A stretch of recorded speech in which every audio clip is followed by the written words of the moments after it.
नंदन 27 साल के हैं, कानपुर के रहने वाले हैं। अब 2 हफ्ते पहले वो ऑफिस से घर आए तो उनकी आंखों में खुजली शुरू हो गई। पानी बहुत बह रहा था, आंखें एकदम लाल हो गई थी, सूजन भी थी। नंदन को लगा उनकी आंखों में कुछ चला गया होगा। उन्होंने ठंडे पानी से आंखें धोई पर कोई फायदा नहीं हुआ, खुजली बढ़ती ही गई। जब अगले दिन भी आंखें लाल रहीं तो नंदन ने डॉक्टर को दिखाया। पता चला उन्हें कंजक्टिवाइटिस हुआ है। कंजक्टिवाइटिस जिसे आम भाषा में आंख आना भी कहा जाता है, अंग्रेजी में बोले तो पिंक आई। नंदन को आई ड्रॉप और दवाइयां दी गईं। अब 10 दिन में नंदन का कंजक्टिवाइटिस तो ठीक हो गया, पर उनके 3 साल के बेटे को इन्फेक्शन हो गया, फिर उसका इलाज चला। नंदन चाहते हैं हम कंजक्टिवाइटिस पर एक एपिसोड बनाएं। अब आपको याद होगा, स्कूल के दौर में कंजक्टिवाइटिस होना काफ़ी आम था। जब किसी बच्चे को कंजक्टिवाइटिस होता था तो स्कूल से छुट्टी कर दी जाती थी, काला चश्मा पहनना पड़ता था। ये तक कहा जाता था कि अगर किसी को कंजक्टिवाइटिस है और आपने उसकी आंखों में देख लिया तो आपको भी कंजक्टिवाइटिस हो जाएगा। अभी भी बहुत लोग इस बात पर यकीन करते हैं, तो क्या ये वाकई सच है? जानते हैं डॉक्टर्स से, पर उससे पहले ये जान लेते हैं कि कंजक्टिवाइटिस क्या होता है और क्यों हो जाता है। कंजक्टिवाइटिस, कंजक्टाइवा की सूजन या इन्फेक्शन को हम कंजक्टिवाइटिस कहते हैं। इस कंडीशन में यूजुअली आँख लाल हो जाती है, इसीलिए कॉमन लैंग्वेज में हम इसे पिंक आई भी कह देते हैं। कंजक्टाइवा एक झिल्ली नुमा परत है जो हमारे आँख की सफ़ेद पोर्शन और आईलिड के अंदर वाली सतह को लाइनिंग करके रखती है।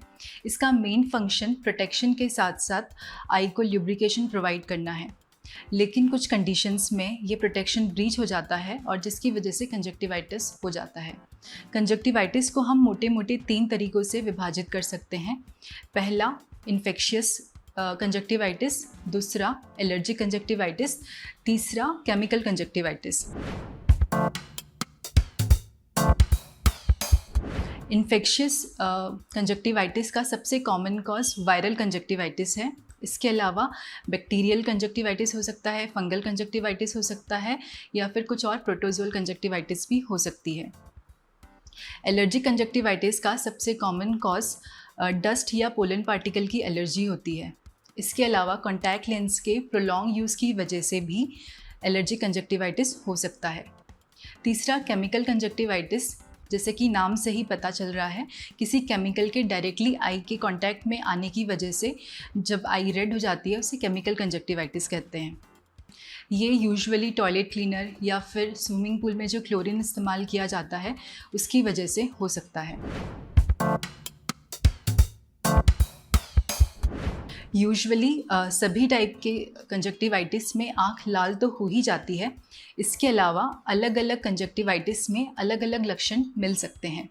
जैसे वायरल कंजक्टिवाइटिस में आँख लाल रह सकती है, साथ में आँख से पानी आ सकता है। बैक्टीरियल कंजक्टिवाइटिस में आँखें लाल होने के साथ साथ आँखों से पसनुमा डिस्चार्ज निकल सकता है, जिससे आँखें चिपक सकती हैं, आईलैशेस की मैटिंग हो जाती है। इसी तरीके से एलर्जिक कंजक्टिवाइटिस में आँखों में खुजली ज़्यादा चलती है, साथ में नाक से पानी बह सकता है या फिर छींकें आ सकती हैं। केमिकल कंजक्टिवाइटिस में आँखों में जलन हो सकती है या फिर आँख में दर्द हो सकता है।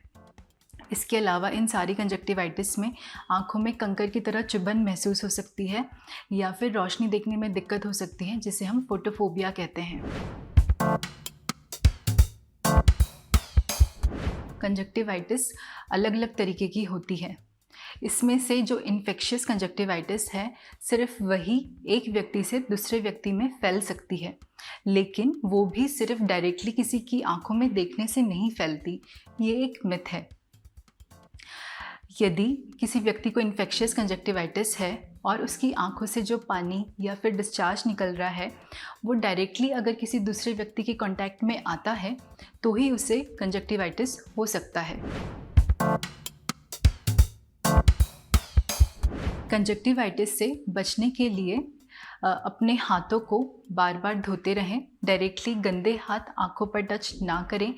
यदि किसी की एक आँख में कंजक्टिवाइटिस है तो दूसरी आँख में गंदा रुमाल इस्तेमाल ना करें।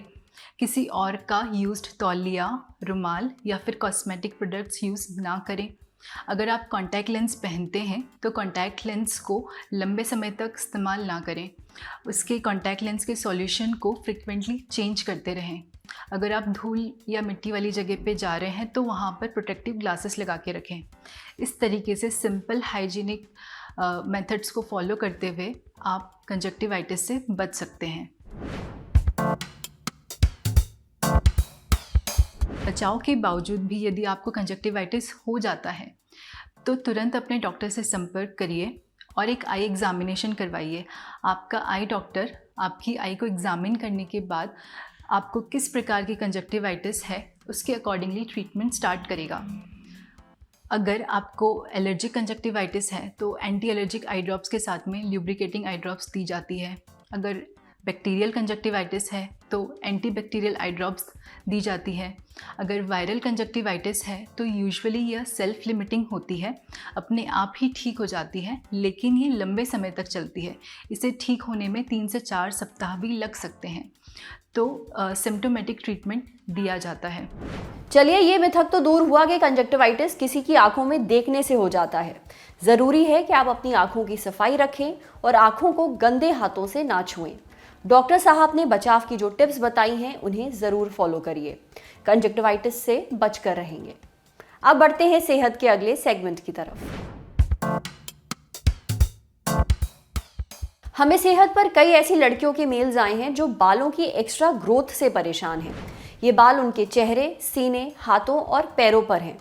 कुछ लोगों में ये ग्रोथ अचानक से हुई है, वो इसकी वजह और इलाज जानना चाहती हैं। इस बारे में हमने बात की डॉक्टर अप्रितम से। उन्होंने बताया कि ऐसा एकाएक नहीं होता है। दरअसल ये कंडीशन है जिसका नाम है हर्सूटिज्म। इसमें शरीर के कुछ हिस्सों पर कड़े, मोटे और बहुत ही सख्त बाल उगाते हैं। अक्सर ये बाल होठों के ऊपर, ठुड्डी और चेहरे के साइड पर निकलते हैं। हर्सूटिज्म के बहुत कारण हो सकते हैं, लेकिन सबसे आम है PCOS यानी पॉलिसिस्टिक ओवरी सिंड्रोम या फिर PCOD, पॉलिसिस्टिक ओवेरियन डिजीज। इसमें हार्मोनल इम्बैलेंस यानी हमारे शरीर में मेल हार्मोन के बढ़ने से या फीमेल हार्मोन के कम हो जाने से मेल और फीमेल हार्मोन के बीच का बैलेंस डिस्टर्ब हो जाता है। इसके अलावा हर्सूटिज्म कई दवाइयों के साइड इफेक्ट के कारण भी होता है। कई जेनेटिक कंडीशन के कारण भी ऐसा हो सकता है। हर्सूटिज्म के इलाज के लिए वो दवाइयाँ दी जाती हैं जो मेल हार्मोन को कम करती हैं, जैसे ओरल कॉन्ट्रासेप्टिव पिल्स, जिसे आप गर्भ निरोधक गोलियां कहते हैं। स्पिरोनोलैक्टोन और फिनेस्टेराइड जैसी दवाइयाँ दी जाती हैं, पर बिना अपने डॉक्टर की सलाह के कोई भी दवाई हरगिज ना लें। हर्सूटिज्म से निपटने के लिए कुछ और उपाय भी हैं। ये लंबे समय तक चलते हैं, जैसे laser hair removal therapy. Laser skin के अंदर जाकर जड़ से बालों को ख़त्म कर देता है। एक सेशन में लगभग 20% बाल कम हो जाते हैं और दोबारा नहीं आते हैं। ऐसे 8 से 10 सेशन में लगभग सारे बाल ख़त्म हो जाते हैं। लेकिन अगर हार्मोन बैलेंस में नहीं है या आगे जाकर हार्मोन्स फिर गड़बड़ा जाते हैं, तब बाल दोबारा आ सकते हैं। इन केसेस में लेज़र के साथ दवाइयाँ लेना ज़रूरी होता है। समझे? अब बारी है सेहत के आखिरी सेगमेंट की, खुराक। क्या आपको पता है चावल खाने से आपको नींद क्यों आने लगती है? हिंदुस्तान के ज्यादातर हिस्सों में लंच हो या फिर डिनर, चावल डाइट का अहम हिस्सा है। आमतौर पर लोगों को लगता है कि चावल का टाइप और क्वालिटी शायद नींद की मेन वजह है। इसको लेकर पूजा मखीजा कहती हैं कि किसी भी कार्बोहाइड्रेट का शरीर पर एक ही जैसा असर होता है। उनका कहना है कि लोग लंच में रोटियों की तुलना में अधिक चावल खाते हैं। इस हैवी लंच की वजह से उन्हें नींद आने लगती है, क्योंकि इसमें कार्बोहाइड्रेट्स ज़्यादा मात्रा में होता है। आप जितने ज़्यादा कार्बोहाइड्रेट खाएंगे उतना ही ज़्यादा आपको थकान सी लगने लगेगी और नींद आएगी। इसलिए कोशिश करें कि आप कम मात्रा में चावल खाएं या वो चीज़ें खाएं कम जिसमें कार्बोहाइड्रेट्स हों। इससे शरीर में कार्बोहाइड्रेट कम जाएगा और आपको कम थकान महसूस होगी, नींद कम आएगी। आज सेहत में इतना ही। अगर आप एक डॉक्टर हैं, हमसे कुछ शेयर करना चाहते हैं, तो जो ईमेल आईडी इस वक्त आपको अपनी स्क्रीन पर दिख रही है उस पर हमें एक मेल भेज दीजिए। ये वीडियो फेसबुक पर देख रहे हैं तो हमारे फेसबुक पेज को लाइक करिए, यूट्यूब पर देख रहे हैं तो हमारे चैनल को सब्सक्राइब करिए, बेल आइकन पर ज़रूर क्लिक कर दीजिए ताकि जब भी हम कोई नया वीडियो अपलोड करें तो उसका नोटिफिकेशन आप तक सबसे पहले पहुँचे। शुक्रिया।